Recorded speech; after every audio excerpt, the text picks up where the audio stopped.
देख पे अष्टम श्रेणी आम आनुआल एग्जाम माने जो तुम वार्षिक परीक्षा द्वितीय समाप्ति सूचक मान निर्धारण ओडिया भूगोल क्वेश्चन सहित आंसर डिस्कसन करबा। पे रही शून्य स्थान पूरण कर। समुद्र जल में द्रवीभूत मूल्यवान धातु डैश संबल अटे। पे समुद्र जल में जो धातु गुड़िक द्रवीभूत होकर रही है ताको आम कौन कहबा प्रच्छन्न संबल कहबा। ताले आंसर हो प्रच्छन्न। युक्तराष्ट्र अमेरिकार पशुचारण भूमि को डैश कह जाए। पे युक्तराष्ट्र अमेरिकार पशुचारण भूमि को कौन कह जाए रांच कह जाए। आंसर हो रांच। जापान रो मैनचेस्टर डैश शहर को कह जाए। पे जापान रो मैनचेस्टर कहा को कह जाए ओसाका को कह जाए ओसाका। नेक्स्ट क्वेश्चन कौन सी देशर जन्महार और मृत्युहार पार्थक्य को डैश कह जाए। पे जन्महार और मृत्युहार मध्य जो पार्थक्यटा रहिला ताको कह जाए प्राकृतिक प्राकृतिक अभिवृद्धि हार। प्राकृतिक अभिवृद्धि हार। तापर चलो देखिबा नेक्स्ट क्वेश्चन। नेक्स्ट देखो पिला बन देछि ठीक उत्तरटी बाछि पार्श्वस्थ कोष्ठ रे ठीक चिन्ह दियो। देखो कोन रहिछि पंजाब और हरियाणा अंचल को भारतर सस्यागार कह जिबार कारण कोन। काहे कि पिला माने भारतर सस्यागार कह जाय पंजाब और हरियाणा को। ऑप्शन रहिछि एही राज्य मानकरे भल चाष हुए। एही राज्य मानकरे गहम उत्पादन अधिक। एही राज्य मानकर जल सुविधा भल। एही राज्यर चाषी माने अधिक कौशली अटंती। तो करेक्ट आंसर हे जिवो एही राज्य मानकरे गहम उत्पादन अधिक। ऑप्शन ख हेउछि करेक्ट आंसर। ताबे चलो देखिबा नेक्स्ट क्वेश्चन। केउंटी एक मानवकृत संबल पिला माने मनुष्य को संबल तयारी करिछि। ऑप्शन रहिछि डाक्तरी औषध झरना जल मृत्तिका वायु। पिला माने झरना जल मृत्तिका वायु ए तीनटा कोन प्राकृतिक माने प्रकृति दत्त भगवान सृष्टि करिसेंती। किंतु औषध रे कोन मनुष्य तयारी करिछि। ताले आंसर हे जिवो ऑप्शन क। तापे चलो आधुनिक कार्पास बयन शिल्प केउठारे प्रतिष्ठा होइतिला। पिला माने कोठी प्रतिष्ठा होइतिला। ऑप्शन रहिछि दिल्ली मुंबई ओडिशा गोवा। तो करेक्ट आंसर हे जिवो ऑप्शन ख मुंबई। तापे चलो देखिबा नेक्स्ट क्वेश्चन। इस्पात को आधुनिक शिल्प जगतर मेरुदंड सदृश कह जिबार कारण कोन। काहे कि पिला माने इस्पात को शिल्प जगतर मेरुदंड कह जाए। ऑप्शन रहिछि एहा एक मुख्य शिल्प अटे। एही शिल्प रे अधिक उत्पादन हुए। एही शिल्प रे व्यवहार कच्चा माल सस्ता रे मिले। आमे व्यवहार करूथिबा समस्त जिंस लौह इस्पात रे तयारी होइछि। ताले पिला माने करेक्ट आंसर कोन हिजबो आमे व्यवहार करथिबा समस्त जिंस लौह इस्पात रे तयारी होइछि। ऑप्शन घ हेउछि करेक्ट आंसर। ताबे चलो देखिबा नेक्स्ट क्वेश्चन। हिमालय पर्वतांचल तुलना रे गंगा नदी अववाहिका रे जनसंख्यार घनत्व खूब अधिक हेबार कारण कोन। काहे कि पिला माने जनसंख्यार घनत्व अधिक। ऑप्शन रहिछि एठारे कृषि कार्य पई आवश्यक उपादान गुड़िक सुविधा रे मिलि थाए। एठारे वर्ष सारा उष्म और आर्द्र जलवायु अनुभूत हुए। एठारे लैटेराइट मृत्तिका मिलि थाए। एठारे विभिन्न प्रकार खनिज द्रव्य मिलि थाए। पिला माने गंगा नदी अववाहिका रे कोन पई लोक माने अधिक वास करंती। कारण कृषि कार्य पई आवश्यक उपादान गुड़िक सुविधा रे मिलि थाए। ऑप्शन क हेउछि करेक्ट आंसर। तापर देखिबा नेक्स्ट क्वेश्चन। नेक्स्ट देखो रहिछि पेट्रोलियम को कृष्ण सुवर्ण कह जिबार कारण कोन। काहे कि पिला माने पेट्रोलियम को कृष्ण सुवर्ण कह जाय। ऑप्शन रहिछि पेट्रोलियम प्रचुर मात्रा रे मिले। पेट्रोलियम अति मूल्यवान और दरकारी। पेट्रोलियम सबुठी व्यवहार हुए। पेट्रोलियम उत्पादन अधिक हुए। ताहले करेक्ट आंसर कोन हे जिवो पेट्रोलियम अति मूल्यवान और दरकारी। ऑप्शन ख हेउछि करेक्ट आंसर। तापर चलो देखिबा नेक्स्ट क्वेश्चन।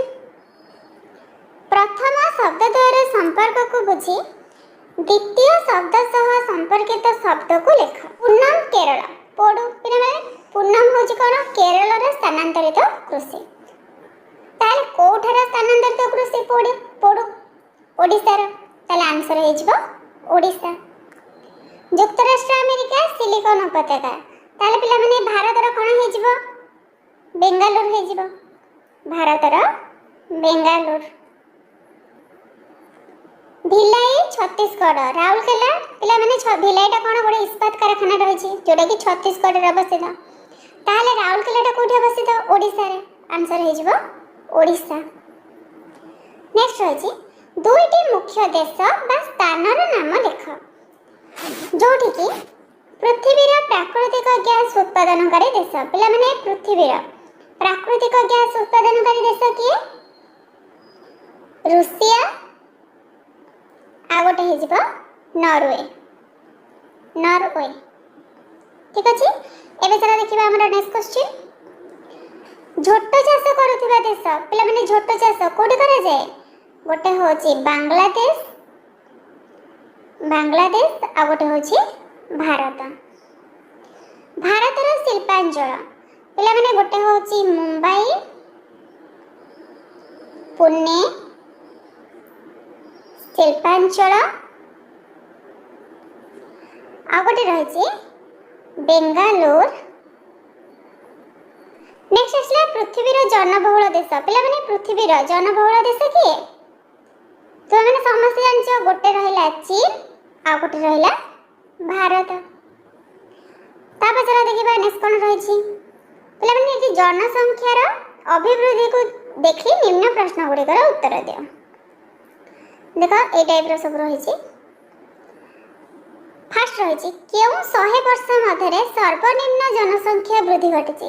पिला माने को 100 वर्ष भितर सबठार कम जनसंख्यार वृद्धि घटी। देख ए गुटिक ख्रीष्टपूर्व 500 रु 0 भितर मात्र 70 नियुक्त बढ़ी। ताले ये कौन हम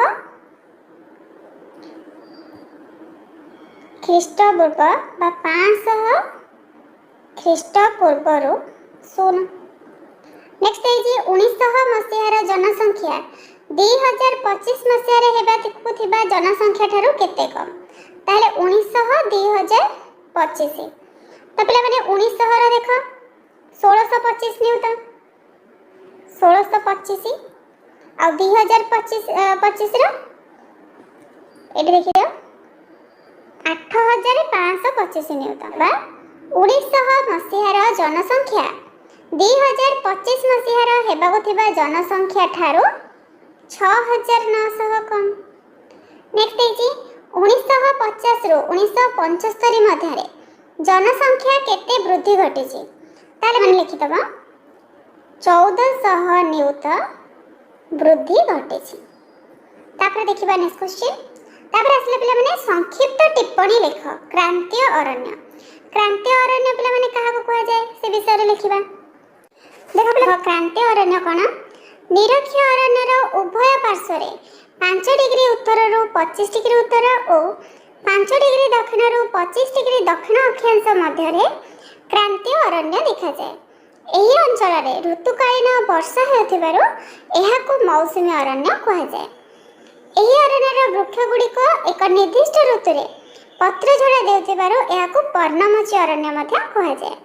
एही अरण्य रे शाल, पेयाशाल, शिशु, बाउंस इत्यादि वृक्ष देखा जाए। एतिके लिखि देबा। नेक्स्ट रहला मिश्रित कृषि। फास्ट पिला माने लिखिबो मिश्रित कृषि कहा को कहा जाए। खाद्य शस्य पशु खाद्य उत्पादन सह पशुपालन को मिश्रित कृषि कहा जाए।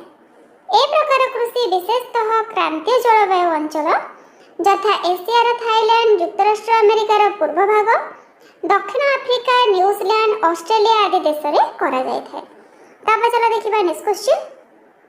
नेक्स्ट देखो पिला माने जे सर्वव्यापी संबल स्थानीय संबल। जे संबल गुड़िक भूपृष्ठर सब स्थान रे उपलब्ध होता है ताहाको सर्वव्यापी संबल कहा जाए। पिला माने सर्वव्यापी संबल कोन जोटा सब जगह रे मिले थाए। आ स्थानीय संबल जे संबल गुड़िक केतक निर्दिष्ट स्थान रे मिले थिबारु एहाको स्थानीय संबल कहा जाए। सर्वव्यापी संबल रो उदाहरण कोन भूमि, जल, मानव। स्थानीय संबल रो उदाहरण खनिज पदार्थ, खनिज तैल, प्राकृतिक गैस। तापर चलो देखिबा नेक्स्ट क्वेश्चन। नेक्स्ट देखते कृषि भित्तिक शिल्प और जंगल भित्तिक शिल्प मध्य पार्थक्य लिखिबा। ताले पिला माने फास्ट लिखि दबा कृषि भित्तिक शिल्पटा कोन ଏହି ଶିଳ୍ପଗୁଡ଼ିକ ପ୍ରାଣୀ ଓ ଉଦ୍ଭିଦ ଆଧାରିତ ବସ୍ତୁକୁ କଞ୍ଚାମାଲ ଭାବେ ବ୍ୟବହାର କରିଥାନ୍ତି। ଉଦାହରଣ ଖାଦ୍ୟ ପ୍ରକ୍ରିୟାକରଣ, ଖାଇବା ତେଲ ଉତ୍ପାଦନ, କାର୍ପାସ ବୟନ ଇତ୍ୟାଦି। ତାପରେ ଦେଖିବା ଜଙ୍ଗଲ ଭିତ୍ତିକ ଶିଳ୍ପଟା କ'ଣ। ଦେଖ ପିଲାମାନେ, ଜଙ୍ଗଲ ଭିତ୍ତିକ ଶିଳ୍ପରେ ଲେଖିବ ଏହି ଶିଳ୍ପରେ ଜଙ୍ଗଲକୁ ମିଳୁଥିବା ବିଭିନ୍ନ ପଦାର୍ଥକୁ କଞ୍ଚାମାଲ ଭାବେ ବ୍ୟବହାର କରାଯାଏ। ଉଦାହରଣ କାଠମଣ୍ଡ ଓ କାଗଜ ଶିଳ୍ପ, ଔଷଧକାରୀ ଶିଳ୍ପ, ଆସବାବ ଓ ଗୃହ ନିର୍ମାଣ। ତାପରେ ଚାଲ ଦେଖିବା ନେକ୍ସଟ କ୍ୱେଶ୍ଚିନ୍। ନେକ୍ସଟ ହେଇଛି ପରିବାହିତ ମୃତ୍ତିକା ଓ ଅବଶିଷ୍ଟ ମୃତ୍ତିକା। ତାହେଲେ ପିଲାମାନେ ପରିବାହିତ ମୃତ୍ତିକା କାହାକୁ କୁହାଯାଏ? ଦେଖ ଲେଖିବ ଶିଳା କ୍ଷୟ ହେବା ପରେ କ୍ଷୟକ୍ଷତି ପଦାର୍ଥ ପ୍ରାକୃତିକ ଶକ୍ତି ଦ୍ୱାରା ପରିବାହିତ ହୋଇ ଅନ୍ୟତ୍ର ସଞ୍ଚିତ ହେବା ଦ୍ୱାରା ଯେଉଁ ମୃତ୍ତିକା ସୃଷ୍ଟି ହୁଏ ତାକୁ ପରିବାହିତ ମୃତ୍ତିକା କୁହାଯାଏ। ଅବଶିଷ୍ଟ ମୃତ୍ତିକା ଶିଳା କ୍ଷୟ ହେବା ପରେ କ୍ଷୟଜାତ ଶିଳାରାଶି ସେହି ସ୍ଥାନରେ ଜମା ହୋଇ ଯେଉଁ ମୃତ୍ତିକା ସୃଷ୍ଟି କରେ ତାକୁ ଅବଶିଷ୍ଟ ମୃତ୍ତିକା କୁହାଯାଏ। ଉଦାହରଣ କଳା ମାଟି। ତାପରେ ଦେଖିବା ନେକ୍ସଟ କ୍ୱେଶ୍ଚିନ୍। ନେକ୍ସଟ ଦେଖ ପିଲାମାନେ ରହିଛି ଭୌଗୋଳିକ କାରଣ ରେଖ ମାନେ କାରଣ ଦର୍ଶାଅ। ମଫସଲ ଅଞ୍ଚଳରେ ବାୟୋଗ୍ୟାସ ଚାଳେଣୀ ଅଧିକ ଉପଯୋଗୀ। ପିଲାମାନେ ମଫସଲ ମାନେ ଗ୍ରାମାଞ୍ଚଳରେ କାହିଁକି ବାୟୋଗ୍ୟାସ ଚାଳେଣୀଟା ଅଧିକ ଉପଯୋଗୀ ହୁଏ? ତ କ'ଣ ଲେଖିବା? ଜୈବିକ ବର୍ଜ୍ୟବସ୍ତୁ ଯଥା ଗୋବର, ମୃତ ଉଦ୍ଭିଦ, ପ୍ରାଣୀମାନଙ୍କର ଅଂଶଗୁଡ଼ିକୁ ଏକ କୁଣ୍ଡରେ ପକାଇଲେ ସେଗୁଡ଼ିକୁ ବ୍ୟାକ୍ଟେରିଆ ପଚାଇ ସଢ଼ାଇବା ଫଳରେ ସେଥିରୁ ମିଥେନ୍ ଓ ଅଙ୍ଗାରକାମ୍ଳ ମିଶ୍ରିତ ଗ୍ୟାସ୍ ନିର୍ଗତ ହୁଏ। ଏହାକୁ ବାୟୋଗ୍ୟାସ୍ କୁହାଯାଏ। ତାପରେ ଲେଖିବ ଏହି ଗ୍ୟାସ୍ ରନ୍ଧନ ଓ ଆଲୋକ ପାଇଁ ବ୍ୟବହାର କରାଯାଏ ଏବଂ ଏହି ଗ୍ୟାସ୍ ସୃଷ୍ଟି କରିବା ପାଇଁ ମଫସଲ ଲୋକଙ୍କୁ କୌଣସି ମୂଲ୍ୟ ଦେବାକୁ ପଡ଼ୁନଥିବାରୁ ଏହା ଲୋକମାନଙ୍କ ଦ୍ୱାରା ଅଧିକ ଆଦୃତ ହୋଇଥାଏ। ସରିଲା। ନେକ୍ସଟ ଦେଖ ପିଲାମାନେ କ'ଣ ଦେଇଛି? ଧାନ ଏକ କ୍ରାନ୍ତି ମଣ୍ଡଳୀୟ ଫସଲ। କାହିଁକି କାରଣ ଦର୍ଶାଇବା? ଦେଖ କ'ଣ ଲେଖିବ? ଧାନ ଫସଲ ଅଧିକ ଉତ୍ତାପ, ଅଧିକ ଆର୍ଦ୍ରତା ଓ ଅଧିକ ବୃଷ୍ଟି ଦରକାର କରେ। 27 ଡିଗ୍ରୀରୁ 30 ଡିଗ୍ରୀ ସେଲସିୟସ୍ ତାପମାତ୍ରା, 100 ସେଣ୍ଟିମିଟରରୁ 200 ସେଣ୍ଟିମିଟର ବୃଷ୍ଟିପାତ ଦରକାର ହୋଇଥାଏ। କ୍ରାନ୍ତୀୟ ଓ ଉପକ୍ରାନ୍ତୀୟ ଅଞ୍ଚଳରେ ଏପରି ଜଳବାୟୁ ଥିବାରୁ ଏଠାରେ ଅଧିକ ଧାନ ଚାଷ କରାଯାଏ। ନେକ୍ସଟ ଦେଖ ପିଲାମାନେ ଦେଇଛି ଶିଳ୍ପାୟନ ଦେଶକୁ ଅର୍ଥନୈତିକ କ୍ଷେତ୍ରରେ ସମୃଦ୍ଧ କରେ। କାହିଁକି? କାରଣ ଦର୍ଶାଇବା। କ'ଣ ଲେଖିବ? ଶିଳ୍ପ ପ୍ରତିଷ୍ଠା ଦ୍ୱାରା ଲୋକଙ୍କୁ କର୍ମସଂସ୍ଥାନ ମିଳିଥାଏ ମାନେ କାର୍ଯ୍ୟ କରିବାକୁ ମିଳିଥାଏ। ଏହାଦ୍ୱାରା ବ୍ୟବସାୟ ବାଣିଜ୍ୟ କାରବାର ବୃଦ୍ଧି ପାଇଥାଏ। ଦେଶର ଆର୍ଥିକ ବିକାଶ ମଧ୍ୟ ବଢ଼େ। ଏହାଦ୍ୱାରା ଦେଶର ଆର୍ଥିକ ବିକାଶ ସାଧନ ହୁଏ। ନେକ୍ସଟ ହେଇଛି ଲୋକମାନେ ହିଁ ଦେଶର ସର୍ବଶ୍ରେଷ୍ଠ ସମ୍ବଳ। କ'ଣ ପାଇଁ ପିଲାମାନେ ଲୋକମାନଙ୍କୁ ସର୍ବଶ୍ରେଷ୍ଠ ସମ୍ବଳ କୁହାଯାଇଛି? ଦେଖ ଲୋକମାନେ ସେମାନଙ୍କର ଆବଶ୍ୟକତା ଓ ସାମର୍ଥ୍ୟ ଭିତ୍ତିରେ ପ୍ରାକୃତିକ ପଦାର୍ଥକୁ ସମ୍ବଳରେ ପରିଣତ କରିଥାନ୍ତି।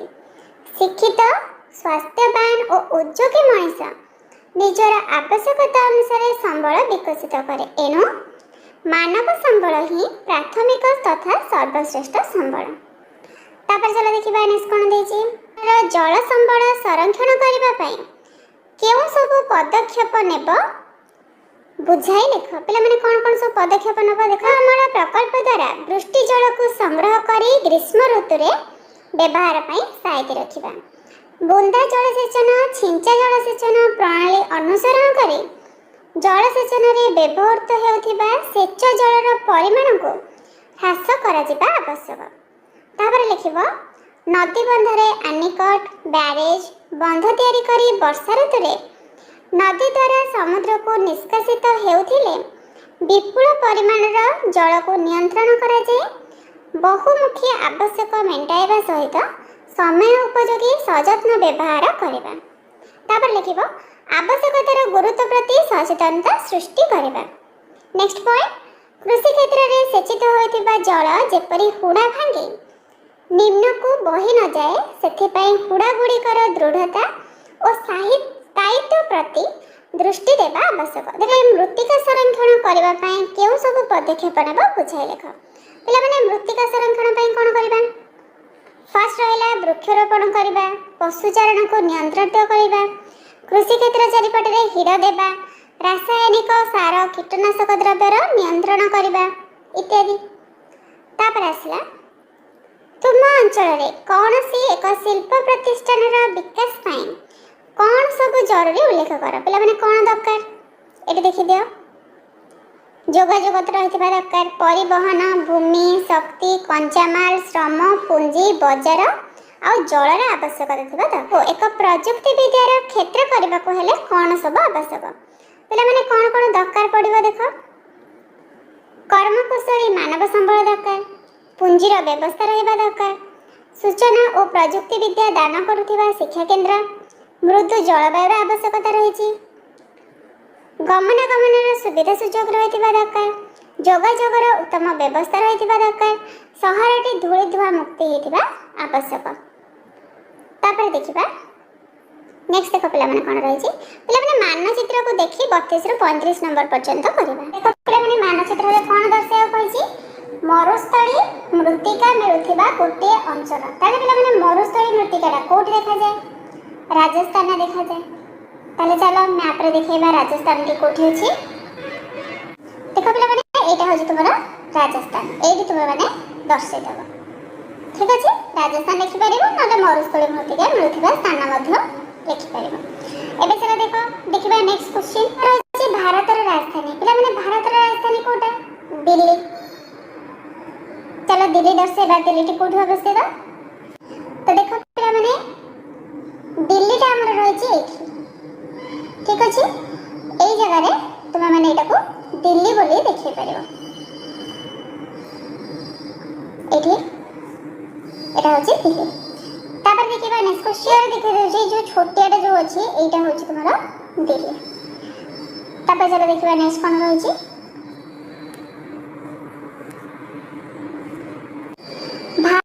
मैनचेस्टर। पिला माने भारतर मैनचेस्टर कोटा? अहमदाबाद। अहमदाबाद। आउ भारतर सिलिकॉन शहर होची बेंगालुरु। चलो ए दुईटा जाक शहर को हमें भारत मानचित्र रे दिखाइबा। देखो पिला माने एटा थिला तुमरा कोन? फर्स्ट थिला मरुस्थली मृत्तिका, तापर एटा तुमरा रहिला दिल्ली, तापर आसीगला कोन? अहमदाबाद। अहमदाबाद रे पिला माने एटा कोठी अवस्थित? गुजरात रे अवस्थित। तारे सेटा तुम माने एक पाखापाखि देखिए देबो अहमदाबाद। तापर कोन रहिथिला? बेंगालुरु रहिथिला। बेंगालुरुटा पिला माने कर्नाटक। एठी बेंगालुरुटा अवस्थित। कर्नाटक एक टोटल राज्य हेले एटा हला तुमरा बेंगालुरु। एठी लिखि देबो।